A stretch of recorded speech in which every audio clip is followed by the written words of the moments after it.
Hello, today we're going to talk about instructional planning best practices, and I'm going to give you the top 10 tips on making great videos for your instruction. So, the first one is to limit it to one learning target. If you do more, you're going to have a longer video and it will overwhelm your students. It really needs to be interactive. If you use Edpuzzle or use pause time to let your students think or work on a problem, it'll be more engaging. It needs to make sure that it connects to prior learning so that the students have something to grasp onto as they're learning the new topics.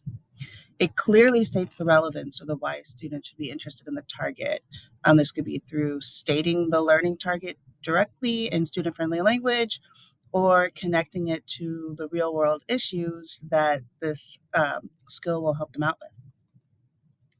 It needs to use more images, less text. I try to teach this to my students all the time. No paragraphs. You should not use below 18 font, in my opinion, when you're creating images or slides for your students to learn from. It uses animations to control the student's attention, just like I'm doing by clicking and adding each one to the slide. And it models or demonstrates the skills or concepts.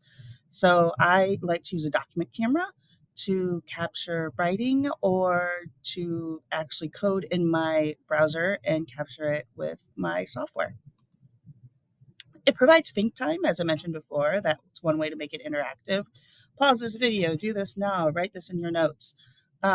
So the students have to do something as they're watching and they can't just space out and oops, it's over. It's also important to reiterate and close with that learning target. So you started with it and you end with it. You're sandwiching the content in between. And finally, it needs to be personable and, when possible, created by the teacher. And showing your face, like I'm doing right now, helps the students connect with the person behind the screen and it keeps them engaged. All right. Thanks for listening.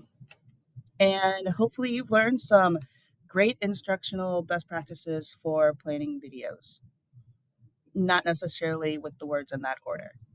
Bye.